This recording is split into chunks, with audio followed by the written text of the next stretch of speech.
इस पर। तो जैसा कि आप लोगों ने मेरे 4 वीडियोस देख लिए हैं, ठीक, तो उनमें से हमने पढ़ाया था कि जो वैद्युत द्विध्रुव होता है, जो चौथा वीडियो पढ़ा था उसमें वैद्युत द्विध्रुव आघूर्ण तक लास्ट में पढ़ाया था, ठीक। आज हम उसी के आगे जानने जा रहे हैं कि जो वैद्युत द्विध्रुव के कारण वैद्युत क्षेत्र की तीव्रता होती है, वैद्युत द्विध्रुव के कारण वैद्युत क्षेत्र की तीव्रता होती है, ठीक। तो उसको जानने से पहले आप लोग फटाफट लाइक कर दें, शेयर कर दें और सब्सक्राइब भी कर दें, ठीक। तो अब चलते हैं आपकी अपनी क्लास की ओर, ठीक। तो क्या है कि वैद्युत द्विध्रुव के कारण वैद्युत क्षेत्र की तीव्रता ज्ञात करने की कितनी स्थितियां हैं? 2 स्थितियां, ठीक। हमने एक बताएंगे, बताएंगे अभी दोबारा, मतलब पहले एक बताते हैं फिर दूसरे नंबर आएगा, ठीक। तो पहली क्या है कि अक्षीय अनुदैर्ध्य स्थिति में वैद्युत क्षेत्र की तीव्रता। अक्षीय मतलब अक्ष पर निकालना है हमें, अक्षीय या अनुदैर्ध्य, कभी कदार देखो पूछता है बोर्ड परीक्षा में, तो अक्षीय स्थिति पर वैद्युत क्षेत्र की तीव्रता पूछ लेता है और कभी कदार कर देता है अनुदैर्ध्य स्थिति पर वैद्युत क्षेत्र की तीव्रता। क्वेश्चन पूछा ऐसे जाता है कि वैद्युत द्विध्रुव के कारण अक्षीय अनुदैर्ध्य स्थिति में वैद्युत क्षेत्र की तीव्रता का व्यंजक ज्ञात कीजिए, या अनुदैर्ध्य स्थिति के कारण व्यंजक ज्ञात कीजिए, या अक्षीय स्थिति के कारण व्यंजक ज्ञात कीजिए। किसका? वैद्युत क्षेत्र की तीव्रता का। तो चलते हैं इसमें, ठीक। अब क्या करेंगे, माना कि हम तो एक वैद्युत द्विध्रुव ले लें, एक वैद्युत द्विध्रुव ले लें ए और बी, जो वायु या निर्वात में स्थित है, ठीक। ये ए और बी ले लिया गया है, जो क्या है, वायु या निर्वात में स्थित है, ठीक। फिर क्या करेंगे, इनका एक मध्य बिंदु ले लेंगे ओ, मध्य बिंदु क्या ले लेंगे, ओ, ठीक। अब जब आप लोग देख रहे हो कि मध्य बिंदु ओ ले लें, मगर जो ए और बी के वो आवेश है, ए पर माइनस क्यू आवेश है, बी पर प्लस क्यू आवेश है, ए पर माइनस क्यू, बी पर प्लस क्यू आवेश है, ठीक। तो आप लोग देखो मध्य बिंदु ले लेंगे, वैद्युत द्विध्रुव का मध्य बिंदु क्या है, ओ ले लेंगे, या ओ है, ठीक। अब देखो जो द्विध्रुव होता है, द्विध्रुव जो होता है उसके बीच की दूरी कितनी होती है, 2l होती है, अल्प दूरी, ऐसे होता है ना, ठीक। तो हमने एक बताया था वीडियो में कि जब उसका मध्य बिंदु कोई ले लेते हैं, मान लीजिए ओ ले लिया, तो ये आधी l और आधी l हो जाती है ना, ये l हो जाती है और ये l हो जाती है। तो इसी प्रकार इसको भी कर लिया गया है कि मध्य बिंदु आ गया है तो ये l हो गया है और ये l हो गया है, ठीक। फिर क्या किया गया है कि वैद्युत जो इस द्विध्रुव का मध्य बिंदु O है, उसे r दूरी पर एक बिंदु P लिया गया है, जहां पर हमें क्या ज्ञात करनी है, वैद्युत क्षेत्र की तीव्रता, ठीक।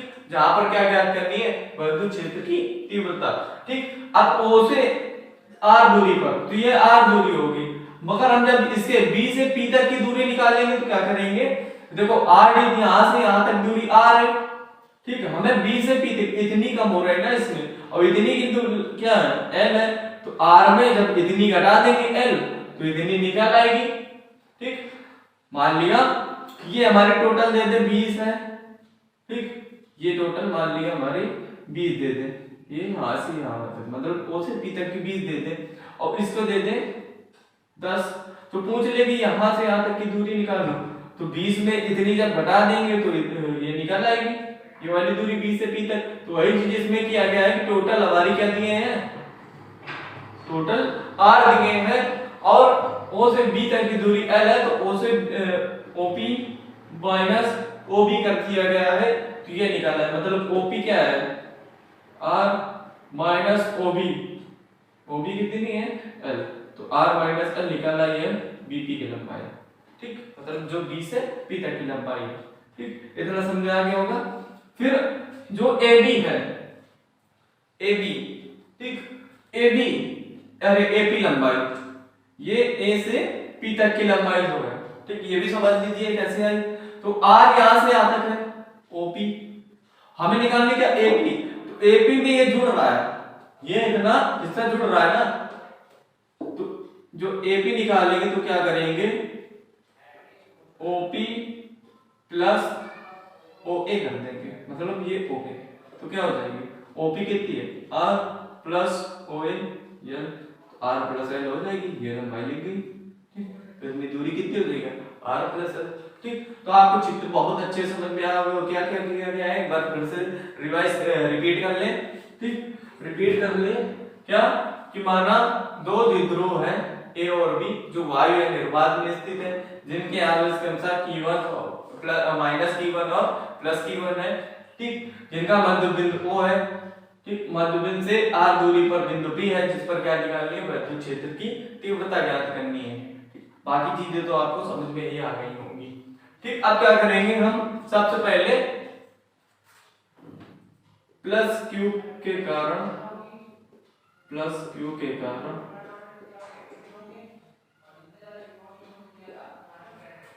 Q आवेश के कारण, आइए डेरिवेशन बता रहे हैं, प्लस Q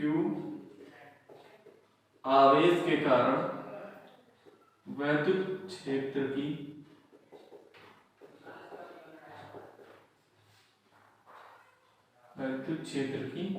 तीव्रता। ठीक, तो हमने बताया था जब प्लस क्यू का बी के कारण विद्युत क्षेत्र की तीव्रता, तो बी के कारण विद्युत क्षेत्र की तीव्रता कौन सी निकलेगी, E1 हो जाएगी, E1 is equal to 1 upon 4 pi epsilon naught Q upon R square. अरे R स्क्वायर में ये दूरी लेंगे R माइनस L का स्क्वायर। ठीक, क्योंकि ये दूरी लेंगे, इसके कारण निकालना है तो ये दूरी, इसको मान लेंगे इक्वेशन फर्स्ट। ठीक, तो प्लस क्यू आवेश के कारण विद्युत क्षेत्र की तीव्रता क्या निकलेगी, E1 बराबर 1 upon 4 epsilon naught Q upon R minus L का होल स्क्वायर।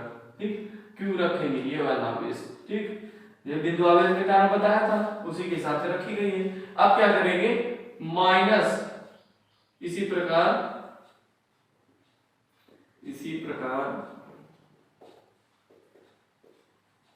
माइनस Q आवेश के कारण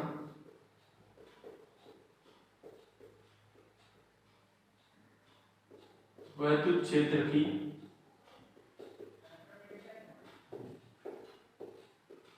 तीव्रता। ठीक, तो विद्युत क्षेत्र की तीव्रता निकालेंगे किसके कारण, माइनस Q आवेश के कारण।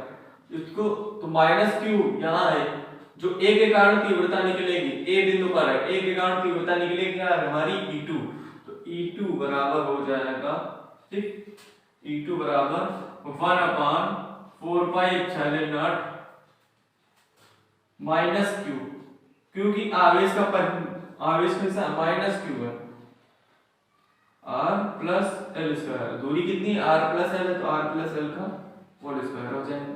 ठीक, इसको क्या मान लेंगे, समीकरण सेकंड।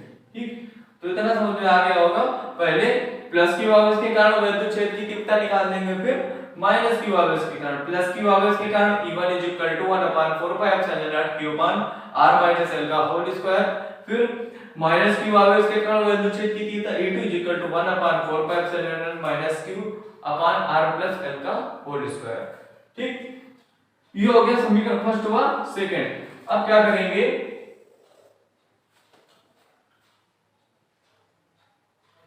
परिणामी अतः परिणामी विद्युत क्षेत्र की तीव्रता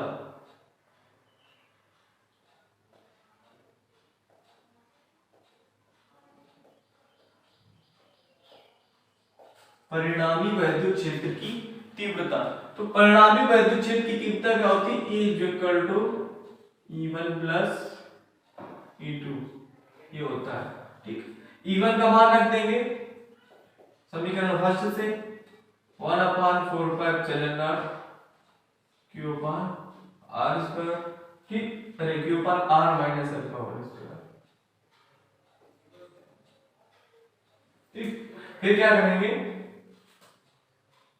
अब देखो यहां पर माइनस Q है तो प्लस लगा है, तो इधर क्या हो जाएगा माइनस, क्योंकि ये प्लस है, अगर माइनस वाला मान रखेंगे तो माइनस ही हो जाएगा ना, प्लस माइनस माइनस। ठीक, minus 1 upon 4 pi epsilon naught Q upon minus इसका बाहर निकलना है R प्लस L का होल स्क्वायर। आ गया होगा अच्छे समझ में आप लोगों को कैसे आया। ठीक, अब क्या करेंगे, Q अपान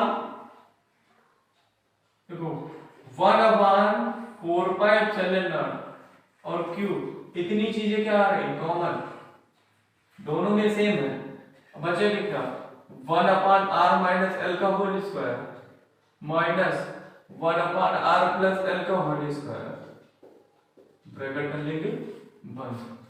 ठीक, अब क्या करेंगे, एलसीएम ले लेंगे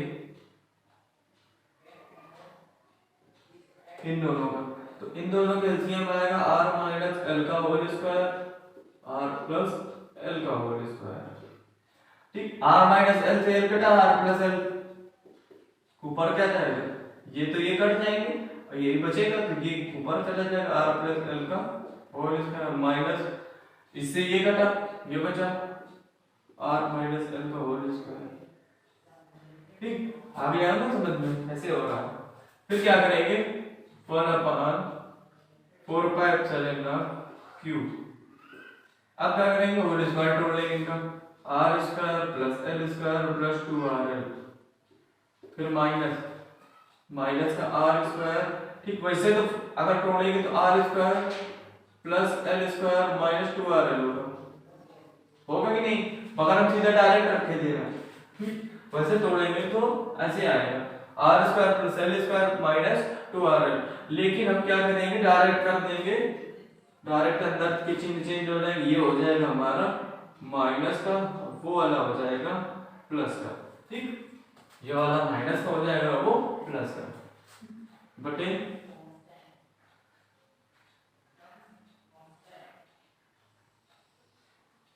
r - l का होल स्क्वायर r + l का होल स्क्वायर। ये अब क्या करेंगे 1/4πε0 Q, ये प्लस का r² है, ये माइनस का r² कट गया। ठीक, ये l² प्लस का और ये माइनस का कट गया, 2rl + 2rl कितना हो जाएगा, हो रहा है, हो जाएगा कि नहीं, अपॉन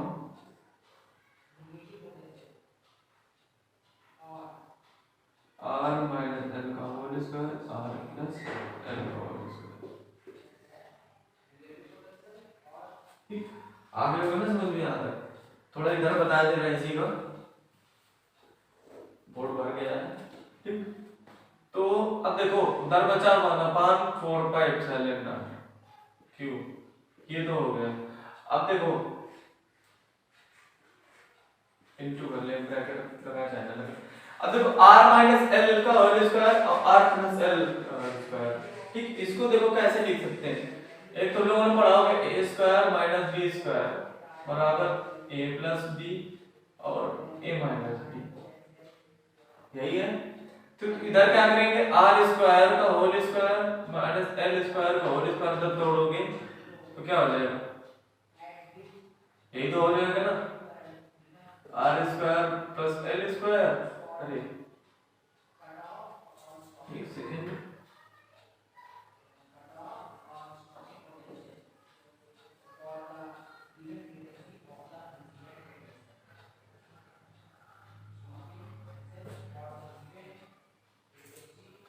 ये देखो ये लिखा, अब लिखा क्या उधर r - l का होल स्क्वायर फिर r + l का होल स्क्वायर, तो हम अगर करेंगे r² - l² का होल स्क्वायर तो यही हो जाएगा कि नहीं, यही जब तोड़ेंगे इसको तो यही तो होगा ना, r - l का होल स्क्वायर और r + l का होल स्क्वायर। ठीक, तो इसको हम संक्षिप्त रूप में क्या लिख सकते हैं, r² - l² का होल स्क्वायर। ठीक, ऊपर क्या बच रहा है 4rl। ठीक, फिर क्या करेंगे 1/4πε0, एक सेकंड,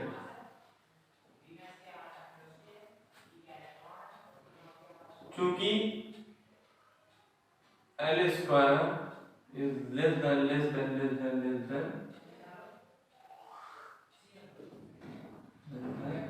आर स्क्वायर की, क्योंकि मान लेंगे कि एल स्क्वायर में आर स्क्वायर से छोटा है, तो एल स्क्वायर को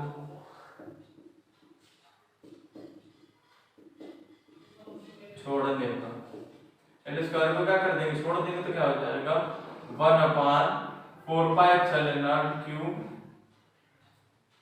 into 4r upon R square की घाते स्क्वायर। तो डायरेक्ट लिख देंगे एल स्क्वायर छूट जाएगा तो आर स्क्वायर की घाते 2 बचेंगे कि नहीं, तो क्या हो जाएगा आर की घाते 4, ठीक, एक घात से कट गए, बचा क्या 1/4πε0 क्यूब इंटू 2l, अरे इसको लिख सकते हैं 2 इंटू 2l लिख सकते हैं, 2 into 2l upon are cube.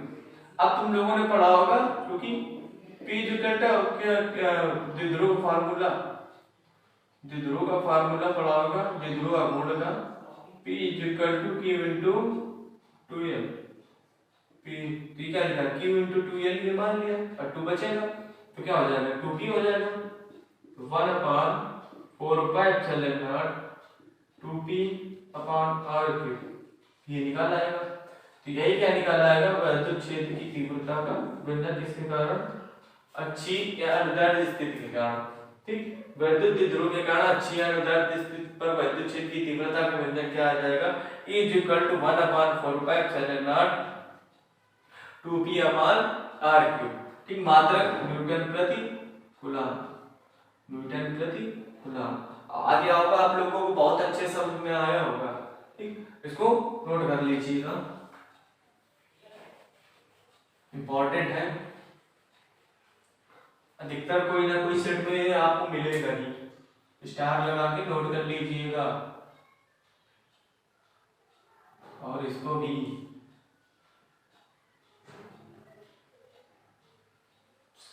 Note कर लीजिए।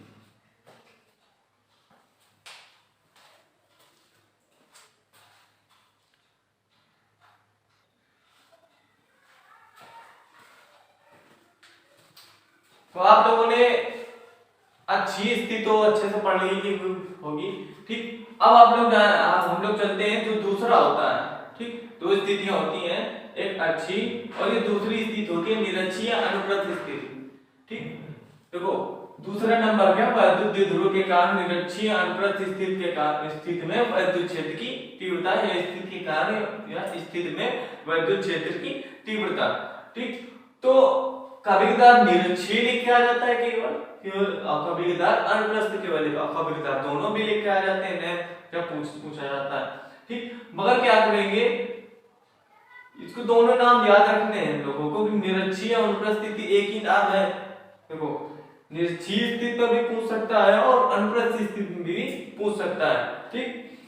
तो क्या करेंगे, इसमें क्या है इसको अच्छे समझ लें, ठीक। इसमें क्या है कि एक वैद्युत द्विध्रुव AB है, ठीक, वैद्युत द्विध्रुव AB है जो वायु में निर्वात में स्थित है, जिनके आवेश क्रमशः जो उसमें बताए थे -q और +q, ठीक। फिर क्या करेंगे, इनकी मध्य बिंदु वो है O से R दूरी पर द्विध्रुव के निरक्ष पर, उधर अक्ष पर निकालना था, इधर कहां निकालना है, निरक्ष पर, मतलब लंबवत उसके, ठीक, उधर अक्ष पर निकालता है, उसके समांतर निकालना था।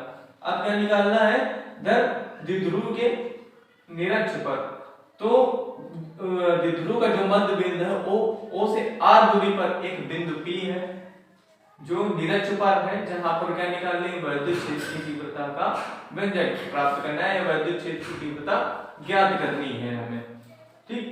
अब इनकी विलयन बाय देखो उसमें बता दिया था कि L हो जाएगी क्योंकि टोटल दूरी 2L होती है, ठीक। अब ये आप लोग समझ रहे होंगे, ये देखो R दूरी यहां से यहां, अब इस देखो इसके दो घटक हो जाएंगे क्योंकि ये निरक्ष पर निकल रहा है, एक लंबवत घटक E1 sin थीटा और E2 sin थीटा, एक क्षैतिज घटक हो जाएगा।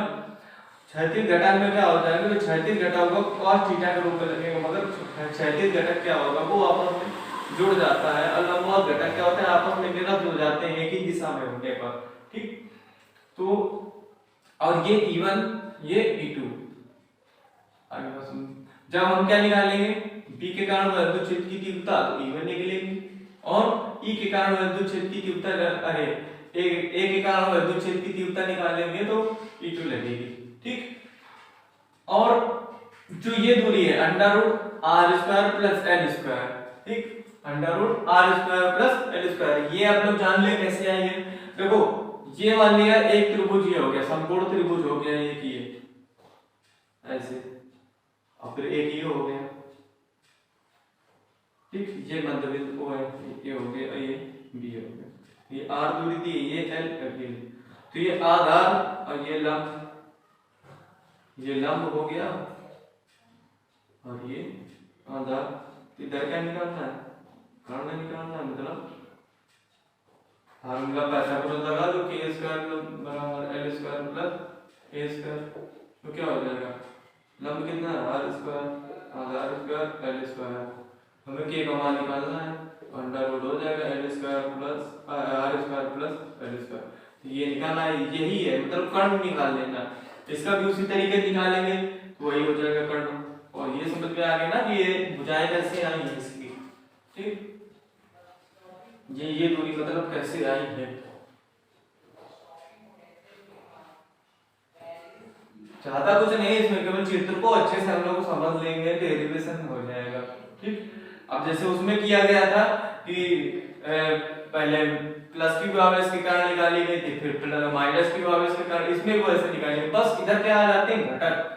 तो जो लंबवत, देखो लंबवत घटक होंगे एक ही दिशा में, एक ही दिशा में होंगे, तो वो आपस में क्या हो जाएंगे, निरस्त। और जो क्षैतिज घटक होंगे वो आपस में क्या हो जाएंगे, जुड़ जाएंगे। ठीक, क्योंकि वो एक केवल दिशा में होंगे। ठीक, और ये एक ऊपर की ओर रहा है, एक नीचे की ओर है, तो आपस में क्या हो जाएंगे, निरस्त हो जाएंगे। अब वो केवल एक ही दिशा पे जा रहा है, इसलिए वो क्या हो जाएंगे, आपस में जुड़ जाएंगे। ठीक, ये होता है। तो सबसे पहले क्या करेंगे, प्लस Q आवेश के कारण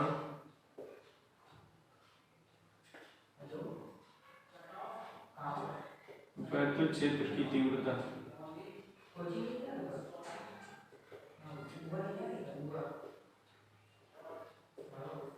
विद्युत क्षेत्र की तीव्रता निकाल ले, E1 =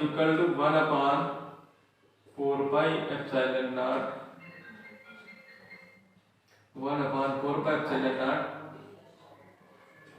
Q/,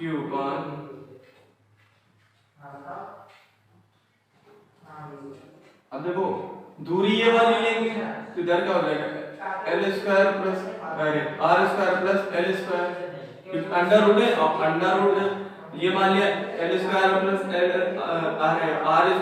l² का होल स्क्वायर लिखेंगे, क्योंकि r² होता है, तो इसको जब हटाएंगे तो l², ये अंडर रूट खत्म हो जाएगा, तो बचेगा r² + l², यही तो बचेगा ये। ठीक, तो ये लिख देंगे r² + l²।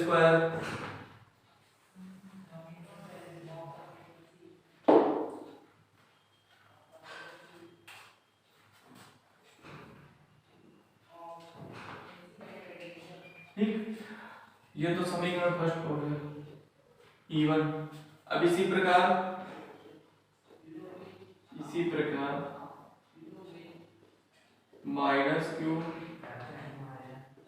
आवेश के कारण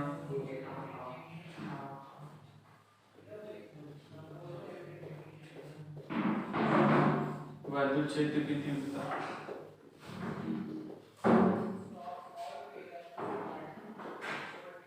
इधर देखो माइनस नहीं लेंगे, केवल वही ले लेंगे जो मान है। ठीक, क्या हो जाएगा, 1/4πε0 Q/, इस इधर की भी दूरी यही है, तो यही आ जाएगी r² + l²। ठीक, समीकरण सेकंड। ठीक, ये तो पता हो गया ना कि अब ये कैसे है, r² + l²। ठीक, वैसे अंडर रूट l² + अरे l² + r², ये r² + under root r² + l² है। ठीक, वैसे जो होता है फार्मूला = 1/4πε0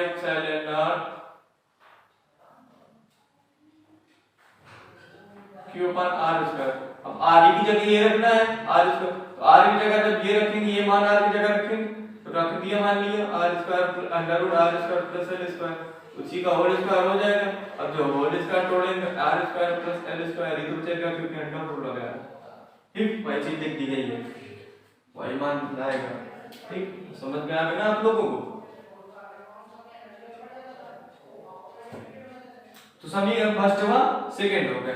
फिर हमने बताया था कि जो लंबवत घटक होंगे आपस में निरस्त हो जाएंगे और जो क्षैतिज घटक होंगे वो आपस में जुड़ जाएंगे। तो क्या करेंगे हम, क्षैतिज घटकों को जोड़ देंगे आपस में, तो क्या हो जाएगा E = E1 cos theta plus E2 cos theta. ठीक, अब देखो चूंकि E1 बराबर क्या है E2 के बराबर मान क्या है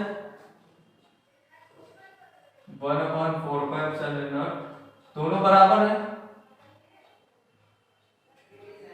क्योंकि दोनों के मान बराबर है। ठीक,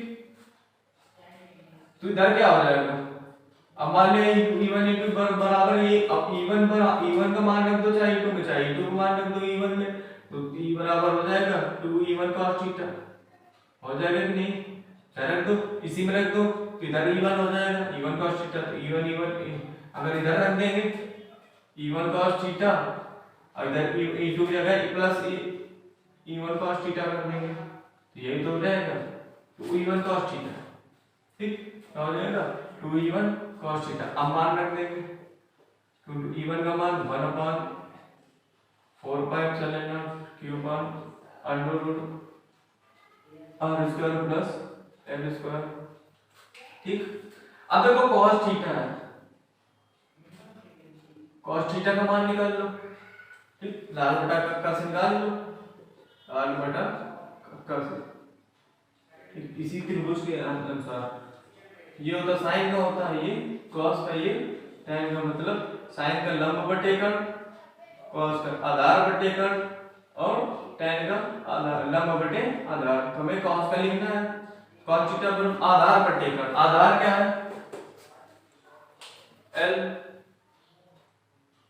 कर्ण क्या है under root R square plus L square, रख देंगे। cos थीटा का मान क्या निकाला आएगा? ठीक, cos थीटा क्योंकि cos थीटा क्या निकाला आएगा L upon under root R square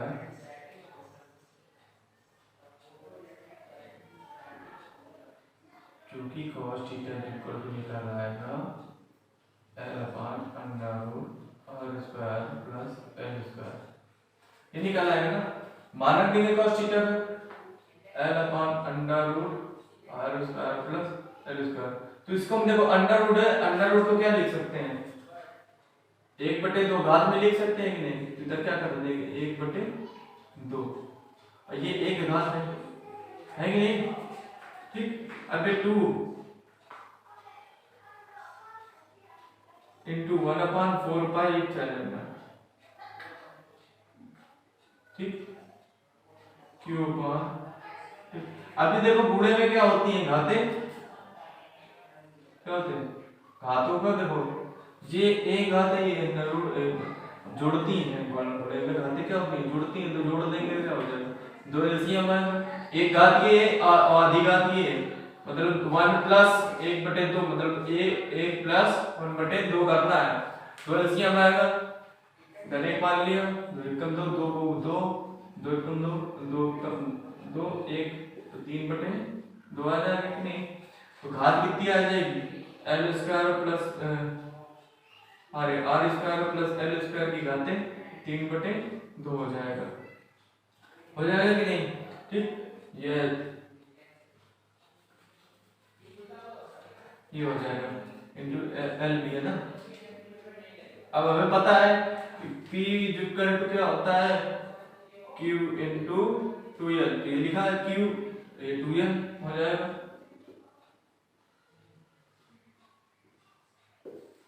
कर देंगे ऊपर क्या हो जाएगा 1/4π0। पहले 1 सेकंड ये नहीं करेंगे, पहले से रखना है, तो पहले क्या करेंगे हम, क्योंकि L is less than R के, तो एल स्क्वायर